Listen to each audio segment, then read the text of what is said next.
जिक्र कर रहे हैं जो स्टेटमेंट इंडोनेशिया में हमारे इज्जतमाब सलमान खुर्शीद साहब जो हमारे मुल्क के फॉरेन मिनिस्टर रहे हैं और कांग्रेस के बहुत ही चोटी के लीडरों में से उनका शुमार होता है, वो उनने दिए और मैंने भी वो पूरी पढ़ी है। और मैं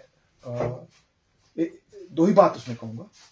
एक तो जो ये एक्सरसाइज इस वक्त हो रही है कि पूरी कंट्री की लीडरशिप खड़ी होके इस वक्त वर्ल्ड के बहुत ही हिस्सों में जाके और वो टेररिज्म को डिनाउंस करने के बारे में और उसके बारे में कहने के लिए कि पूरा मुल्क इंक्लूडिंग कश्मीर टेररिज्म को डिनाउंस करता है, उस पर पूरा कश्मीर उनके साथ है। We are a part and parcel of that. मगर जो आज मैंने उनकी जबान से सुना, that is distortion of facts about Kashmir, distortion of facts about 370, distortion of facts about what is happening today in Kashmir. वो total misrepresentation of facts. यही आपने मुझसे सवाल किया है। किस एंगल से आपको लगता है कि मिस रिप्रेजेंटेशन? देखिए, मैं बताऊंगा, उन्होंने पहले ये कहा कि article 370 abrogation led to prosperity. Salman साहब, how are you saying that? आज तो पूरा कश्मीर जूझ रहा है इस वक्त। मेरे टैक्सी वाले रो रहे हैं, दुकान वाले रो रहे हैं, होटल वाले रो रहे हैं, ट्रेड वाले रो रहे हैं, हॉर्टिकल्चर एग्रीकल्चर वाले रो रहे हैं। कहां से आपको प्रॉस्पेरिटी दिखी यहां पर? क्या हमारी पीछे सरकार ने यहां पे 4-5 रोड्स को रंगरोगन करके और ये स्मार्ट सिटी बनाया और बस उससे प्रॉस्पेरिटी हो गई? कश्मीरी का एक कैरेक्टर है, उस पर जितनी भी मुसीबतें हों वो तब भी अपना सर ऊंचा रखता है, अपना विकार ऊंचा रखता है और वो हर किसी के साथ बहुत ही इज्जत और एहतराम से मिलता है, प्यार से मिलता है, खुले दिल से मिलता है। मगर उसके अंदर क्या हो रहा है वो वही जानता है। ये गलत है आपका कहना। और उसके साथ में आपने कहा, और आज हमारी क्या है? We have an economic crisis, psychological crisis and political crisis today. अगर यहां की ये पॉलिटिकल क्राइसिस नहीं होती तो आप इस वक्त पूरे वर्ल्ड में क्या कर रहे होते? You are explaining on terrorism, we are explaining our case on terrorism, और उसमें आपने आज 370 सामने लाया। आपने ये कहा कि 370 somehow gave impression that Kashmir was separate from the rest of the country and abrogation put an end to it. उन्होंने कहा कि बैरियर है, ये मुल्क के बीच में एक बैरियर। सलमान साहब, 370 आया कहां से? Four fathers of modern India, जिसमें आपके भी फोर फादर थे, उन्होंने constitutionally through the constituent assembly of India, through the parliament of India, through the constituent assembly of Jammu and Kashmir, ये लीगल और एक कॉन्स्टिट्यूशन मामला है, तब दिया गया 370। और आपने कहा कि 370 आपका इसने समहाउ ये इंप्रेशन, ये इससे टेररिज्म का वास्ता है। 370 के साथ टेररिज्म का तो कभी वास्ता नहीं रहा है। 370 आप कहते हैं आपने एब्रोगेट किया 5 अगस्त 2019 को। क्या टेररिज्म यहां पे खत्म हुआ? और आज तो हम उस मुसीबत में खड़े हो गए सलमान साहब कि we were almost at the verge of a nuclear conflict between India and Pakistan. यह है आज मामला यहां पे। तो ये जो स्टेटमेंट्स हैं तो आप मुझे यह बताएं। और Kashmir had a major problem for a long time, but article 370 abrogation put an end to it. Article 370 के एब्रोगेशन तो नहीं हुए जनाब। आप भी वकील हैं, बहुत बड़े नामवर वकील हैं, और मेरा केस अवामी नेशनल कॉन्फ्रेंस का 35A पे हुजूर आप लड़ रहे थे सुप्रीम कोर्ट ऑफ इंडिया में। 0 इज अ कॉन्स्टिट्यूशनल इशू।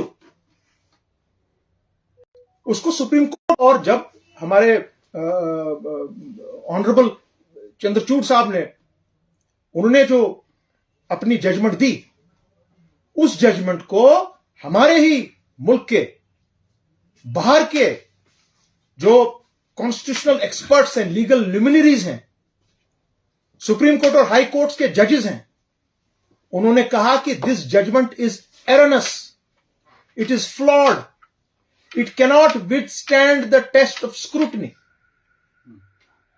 370 का केस मरा नहीं है जनाब, it's there, it forms the basic pillar of the constitution of our country and we are all proud of our constitution. इस कॉन्स्टिट्यूशन ने, हमारे constitution ने 370 दिया हुआ है, यह कोई हवा में से नहीं आया है जनाब। और आपकी मैं जानकारी यह भी दूं,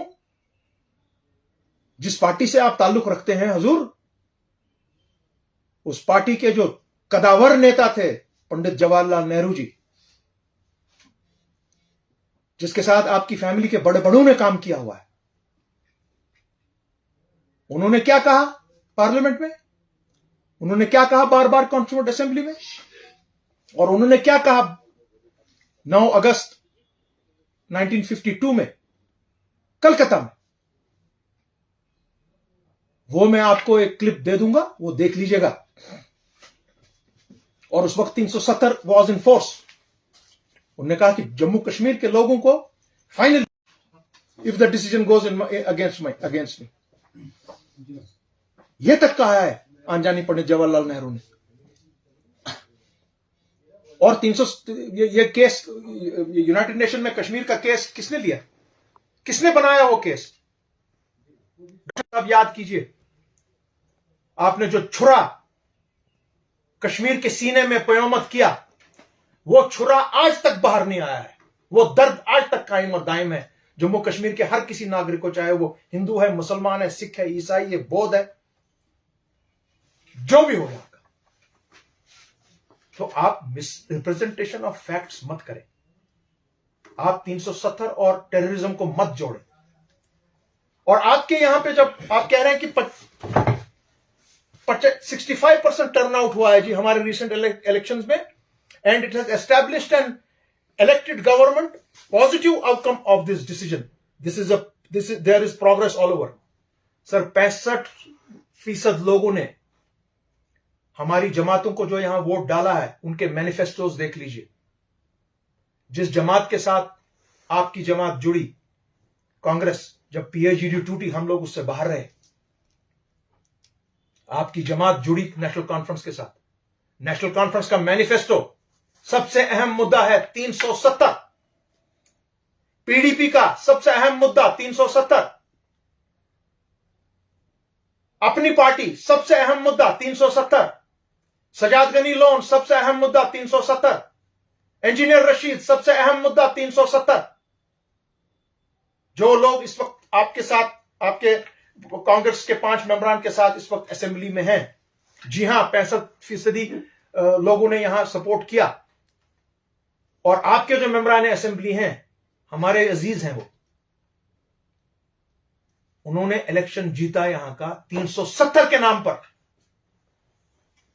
कांग्रेस के भाई ये ना बोलें, आप एक भी सीट यहां नहीं जीत सकते थे अगर 370 और नेशनल कॉन्फ्रेंस आपका मुआहदा ना होता।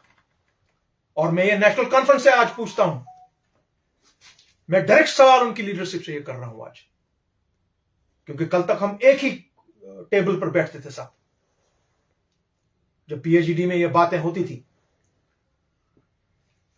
आज आप कांग्रेस से ये सवाल करिए कि आपके लीडर ने 370 के बारे में क्या बात की उधर, क्योंकि आपके इलेक्शन मैनिफेस्टो में 370 forms the basic the parameter of this entire exercise, जिस पर आपने 50 आदमी इस वक्त आपके साथ असेंबली में बैठे हैं, उसमें 5 कांग्रेस के हैं। सलमान साहब, आप इलेक्शन यहां पर नहीं जीत सकते थे जब तक 370 साथ नहीं था। और मैं ये सब बातें कॉन्स्टिट्यूशन ऑफ इंडिया के दायरे के तहत कर रहा हूं। यह मेरा मानना है कि आप miss representation of facts on Kashmir मत कीजिए वर्ल्ड वाइड। शुक्रिया।